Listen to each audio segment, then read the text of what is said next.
Hello बच्चों, कैसे हैं आप? उम्मीद करती हूँ आप बढ़िया और एकदम मज़े में होंगे। बच्चों, आज हम लोकोक्तियाँ पढ़ेंगे। लोकोक्ति शब्द लोक और उक्ति से मिलकर बना है, अतः इसका अर्थ हुआ लोक में प्रचलित उक्ति या लोक प्रसिद्ध बात का कथन। समाज में लंबे अनुभव से जो कुछ सीखा उसे एक वाक्य में बांध दिया, यही वाक्य लोकोक्ति कहलाता है। जैसे अंधेर नगरी चौपट राजा, खोदा पहाड़ निकली चूहिया। तो बच्चों, लोक अनुभव से निर्मित लोक में प्रचलित उक्ति या कथन को लोकोक्ति कहते हैं। आइए लोकोक्ति की विशेषताएं जान लेते हैं। लोकोक्ति भी मुहावरे की भांति अपने सामान्य अर्थ को छोड़कर कोई विशेष यानी सांकेतिक अर्थ प्रकट करती है। अपने कथन की पुष्टि या उपदेश देने के लिए लोकोक्तियों का प्रयोग किया जाता है। अगला है, लोकोक्तियां स्वतंत्र रूप से एक उपवाक्य के रूप में प्रयुक्त की जा सकती हैं। चौथा है, इनका प्रयोग भाषा में सजीवता और विलक्षणता लाने के लिए किया जाता है। पांचवा, लोकोक्ति को कहावत भी कहा जाता है। तो चलिए कुछ प्रसिद्ध लोकोक्तियां और उनका वाक्य प्रयोग जान लेते हैं। पहली लोकोक्ति है, अक्ल बढ़िया दुश्मन। अर्थ है, काम बुद्धि से होता, ताकत से नहीं। वाक्य, एक ताकतवर इस समस्या को हल नहीं कर सकता, परंतु उस बरियल ने कर दिखाया। इसे कहते हैं अक्ल बढ़िया भैंस। आम के आम गुठलियों के दाम, अर्थात दुगना लाभ होना। मैंने यह पुस्तक पढ़कर प्रथम श्रेणी में परीक्षा पास भी कर ली और इसे आधे दाम में बेच दिया। इसे कहते हैं आम के आम गुठलियों के दाम। अंत भला तो सब भला, यानी अच्छे का परिणाम अच्छा होता है। राम अर्धवार्षिक परीक्षा में अच्छे अंक नहीं ला सका, परंतु वार्षिक परीक्षा में प्रथम आकर उसने सबको खुश कर दिया। इसे कहते हैं अंत भला तो सब भला। अंधों में काना राजा, यानी मूर्खों के बीच थोड़ा पढ़ा लिखा भी विद्वान। राजेश ही अपने गांव में 7वीं पास है, गांव वाले उसे विद्वान समझते हैं। इसे कहते हैं अंधों में काना राजा। अधजल गगरी छलकत जाए, यानी छोटा आदमी अधिक दिखावा। राजेश ने 7वीं पास क्या कर लिया, वह अपने को विद्वान समझने लगा है। इसे कहते हैं अधजल गगरी छलकत जाए। आंख का अंधा नाम नयन सुख, अर्थात नाम अच्छा लेकिन काम बुरा।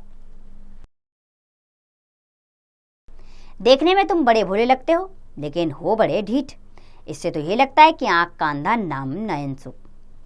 अब पछताए होत क्या जब चिड़िया चुग गई खेत, अर्थात समय गुजरने पर पछतावा बेकार है।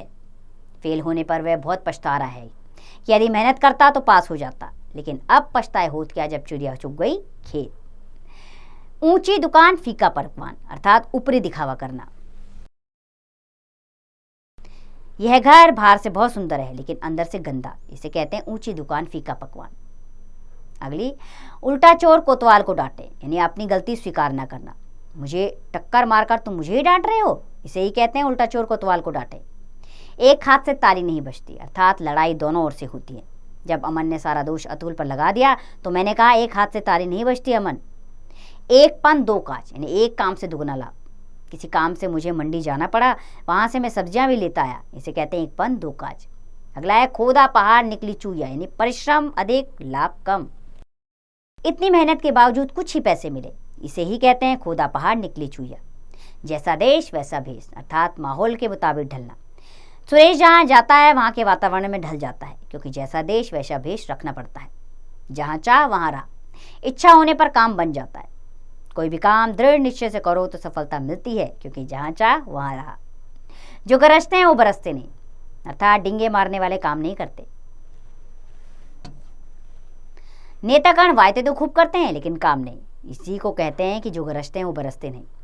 जैसी करनी वैसी भरनी, जैसा करोगे वैसा फल मिलेगा।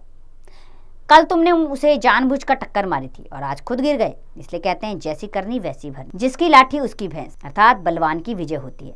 मोहन एक बलवान व प्रभावशाली व्यक्ति है, कहीं भी वह अपना काम करवा लेता है। इसे ही कहते हैं जिसकी लाठी उसकी भैंस। नाच ना जाने आंगन टेढ़ा, अपनी अज्ञानता दूसरे पर आरोपित करना। प्रश्न को हल न कर पाने पर अमन प्रश्न को ही गलत बताने लगा। इसे कहते हैं नाच न जाने आंगन टेढ़ा। बेकार से बेगार भली, निकम्मा बैठने से कुछ करना ही भला। तुम्हें कितना समझाया है कि खाली बैठने से अच्छा है कि थोड़े वेतन पर काम कर लो, क्योंकि बेकार से बेगार भली। मुंह में राम बगल में छुरी, यानी मित्रता का दिखावा लेकिन शत्रुता भाव। अशोक तुम्हारे साथ तो मीठा बोलता है लेकिन पीछे निंदा करता है। यह तो मुंह में राम बगल में छुरी वाली बात हुई। मान न मान मैं तेरा मेहमान, जबरदस्ती सिर पड़ना। तुम मेरे पीछे ऐसे पड़े हो पर मैं तुम्हें जानता तक नहीं, इसी को कहते हैं मान न मान मैं तेरा मेहमान। मन चंगा तो कटौती में गंगा। मन पवित्र रहने पर तीर्थ यात्रा जरूरी नहीं।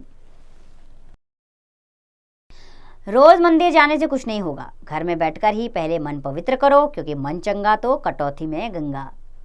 मन का हारे हार है, मन के जीते जीत। यानी मन की स्थिति पर ही हार जीत निर्भर होती है। परीक्षा में फेल होने पर पिता ने पुत्र को समझाया कि हिम्मत मत हारो और मेहनत करो, सफलता अवश्य मिलेगी, क्योंकि मन के हारे हार है, मन के जीते जीत। लातों के भूत बातों से नहीं मानते। यानी बुरे आदमी बिना मार खाए सीधे नहीं होते। अर्थात बार बार समझाने पर भी तुम नहीं समझ रहे हो, अब लगता है तुम्हारी पिटाई करनी पड़ेगी, क्योंकि लातों के भूत बातों से नहीं मानते। सांच को आश नहीं, अर्थात सच्चे आदमी को डरने की जरूरत नहीं। पुलिस ने उसे झूठे केस में फंसा दिया, किंतु न्यायालय ने उसे बरी कर दिया है, इसलिए कहते हैं सांच को आँच नहीं। 100 सुनार की एक लुहार की, बार बार सहना, एक बार बदला लेना। प्रतिदिन तंग किए जाने पर नौकर ने मालिक को गला घोंटकर मार दिया। सच है 100 सुनार की एक लुहार की। मुल्ला की दौड़ मस्जिद तक, अर्थात सीमित क्षेत्र में रहना। सुमन तो वह इंसान है जिस पर मुल्ला की दौड़ मस्जिद तक की लोकोक्ति खरी उतरती है। सांप मरे ना लाठी टूटे, अर्थात बिना हानि उठाए काम बन जाना। तुमने तो बिना हड़ताल किए ही अपनी मांगे मनवा ली, इसे ही तो कहते हैं सांप मरे ना लाठी टूटे। हाथ कंगन को आरसी क्या, प्रत्यक्ष को प्रमाण की जरूरत नहीं होती। ये कमीज तुम्हारे सामने पड़ी है, देख लो कितनी बढ़िया है, क्योंकि हाथ कंगन को आरसी क्या। हाथी के दांत खाने की ओर दिखाने की ओर, अर्थात बाहर से कुछ और अंदर से कुछ। कहने को तो गांधी जी के आदर्शों पर चलते हैं, पर जनता को लूटकर कोठियां खड़ी कर ली है। इसी को कहते हैं हाथी के दांत खाने की ओर और दिखाने की ओर। चलिए पाठ से संबंधित महत्वपूर्ण बिंदु जान लेते हैं। लोक अनुभव से निर्मित लोक में प्रचलित उक्ति या कथन को लोकोक्ति कहते हैं। लोकोक्ति को कहावत भी कहा जाता है। तो उम्मीद करती हूँ बच्चों लोकोक्तियाँ आपको समझ आई होगी। बहुत सारी लोकोक्तियाँ हमने पढ़ी हैं, अब आप इनको याद करने का प्रयास कीजिए और इनको अपने जीवन में अपनाइए। अब आप इसका अभ्यास करें, स्वयं कीजिए।